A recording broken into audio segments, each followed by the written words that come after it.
Halo sahabat PS, bertemu kembali dengan saya Dede Syarif di channel Perspektif Sosiologi. Pada tayangan kali ini saya akan menjelaskan tentang apa itu interaksionis simbolik.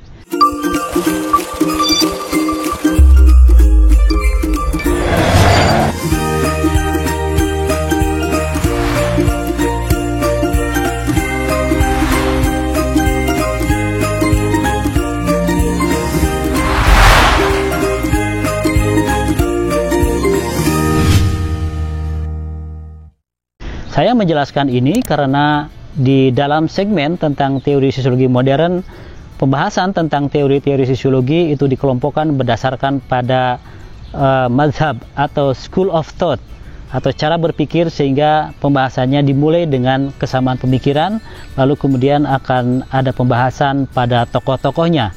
Nah, pada tayangan kali ini saya akan menyampaikan pembahasan tentang apa itu interaksionis simbolik. Nah, ini adalah satu pemikiran yang secara fokus analisisnya berbeda dengan pendekatan-pendekatan teori sosiologi modern yang lain. Yang membedakannya adalah bahwa analisis yang dilakukan oleh interaksionis simbolik lebih pada persoalan yang bersifat mikro. Nah, ini juga adalah hal lain yang harus saya jelaskan. Jadi dalam sosiologi itu ada analisis yang sifatnya mikro dan makro.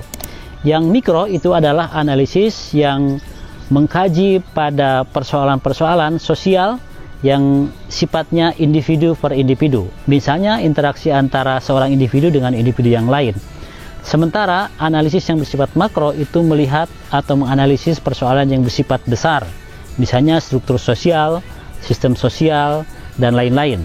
Ini adalah pembagian kelompok analisis dalam sosiologi. Nah, interaksionis simbolik ini lebih analisisnya pada hal-hal yang bersifat mikro, terutama interaksi antara individu dengan individu yang lain. Beberapa poin yang nanti akan menjadi kata kunci kita memahami interaksionis simbolik adalah, diantaranya yang pertama adalah, menurut teori interaksionis simbolik, bahwa kenyataan sosial, realitas sosial itu dibentuk melalui proses interaksi antar individu. Misalnya, ketika saya bertemu dengan orang lain, lalu kemudian di situ ada proses pembentukan makna tentang sesuatu, atau kita mengkonstruksi sebuah pemahaman tertentu ketika kita bertemu dengan orang lain. Contohnya begini, saya ketika pergi ke satu tempat, lalu kemudian bertemu dengan satu orang, dan orang itu pasang muka ramah misalnya, maka saya akan mengartikan sikap ramah tersebut sebagai sebuah makna sosial tertentu. Ini maksudnya bahwa pemaknaan sosial itu terbentuk ketika orang berinteraksi. Dengan demikian, kata interaksionis simbolik ini, makna itu bukan sesuatu yang lepas begitu saja, tetapi justru ada ketika kita berinteraksi dengan orang lain. Begitu. Ada satu ilustrasi yang menarik misalnya bahwa makna itu sebenarnya dibentuk oleh masyarakat, oleh proses interaksi. Sobat semua mungkin pernah melihat kalau ada anak-anak yang masih kecil, lalu mereka bermain satu peran tertentu misalnya, maka mereka akan memperlakukan temannya atau lingkungan di mana mereka main sesuai dengan keinginan makna yang ingin mereka bentuk. Misalnya, ketika mereka bertemu temannya yang lain, lalu kemudian menyepakati untuk sebuah permainan polisi-polisian misalnya. Polisinya tidak ada, tetapi mereka bisa mengkonstruksi makna tersebut dengan sebuah kesepakatan dengan temannya. Ini menjelaskan bahwa makna sosial itu sebenarnya adalah dikonstruksi oleh proses interaksi antara individu dengan individu yang lain. Tidak terlepas dari dunia yang ada dalam kehidupan masyarakat. Itu yang pertama. Yang kedua adalah bahwa dalam interaksi menciptakan sebuah makna, dan makna itu disimpan atau digunakan dalam apa yang disebut sebagai simbol. Jadi simbol-simbol itulah yang kemudian menyimpan makna yang terbentuk melalui proses interaksi sosial. Nah, simbol itu bisa apa saja, bisa bahasa tubuh, bisa mimik muka kita, senyum, kemudian tertawa, kemudian juga marah gitu ya, atau gestur tangan kita, lambaian tangan, kita bersalaman dan lain-lain, itu adalah juga simbol. Atau juga dalam bahasa yang lebih umum seperti kata, kalimat, ucapan bahasa itu juga termasuk simbol yang itulah merupakan produk dari proses interaksi manusia yang satu dengan manusia yang lain. Lalu kemudian yang ingin dijelaskan oleh teori interaksi simbolik yang nanti juga sangat berpengaruh pada beberapa tokoh yang lain, bahwa teori ini ingin menjelaskan bahwa manusia memiliki kemampuan untuk mengkonstruksi sekaligus memanipulasi sebuah makna. Saya balik pada contoh yang tadi, misalnya seperti anak-anak ketika bermain dengan teman sebayanya, maka benda-benda yang ada di sekitar mereka akan diperlakukan sesuai dengan keinginan mereka.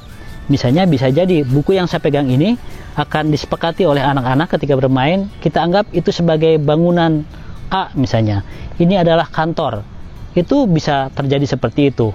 Ini ingin menunjukkan bahwa pemaknaan, simbol, dan realitas sosial itu dikonstruksi oleh masyarakat.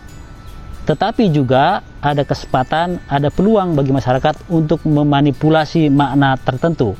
Kita lihat dalam kehidupan sehari-hari, ada banyak hal yang semula adalah hal yang menjadi tabu, tapi sekarang menjadi sesuatu yang biasa. Misalnya sobat semua bisa lihat kebiasaan munculnya misalnya foto-foto pribadi di dunia sosial.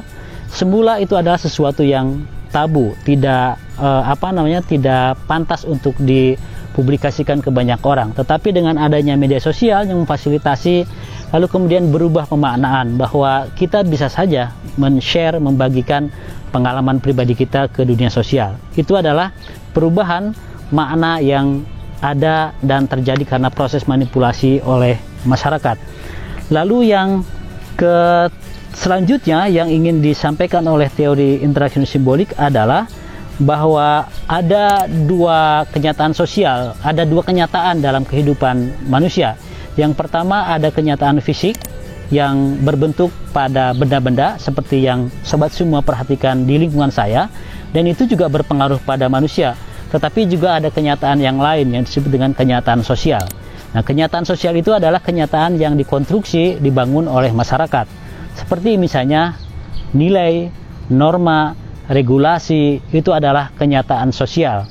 Yang itu mungkin wujudnya tidak kelihatan, seperti kita melihat bangunan-bangunan yang merupakan bagian dari kenyataan fisik. Nah, dengan cara itulah para sosiolog dalam kelompok interaksi simbolik ingin menjelaskan bahwa dalam kehidupan masyarakat bukan hanya dipengaruhi oleh hal yang bersifat kenyataan fisik, tetapi yang juga berpengaruh adalah kenyataan sosial. Yang kenyataan sosial itu dikonstruksi, dibangun, disusun oleh masyarakat itu sendiri ketika mereka berinteraksi dengan masyarakat yang lain, ketika individu berinteraksi dengan individu yang lain. Nah, sobat semua, pada bagian akhir saya ingin menjelaskan beberapa tokoh yang masuk dalam School of Thought di interaksi simbolik ini. Di antaranya ada George Herbert Mead. Ini sudah saya jelaskan pada tayangan video sebelumnya. Lalu ada Horton Cooley, kemudian ada Erving Goffman yang nanti akan menjelaskan tentang teori dramaturgi yang juga terkait dengan proses interaksi simbolik dalam kehidupan masyarakat. Demikian sobat semua, kalau ada pertanyaan sampaikan di kolom yang tersedia dan semoga bermanfaat.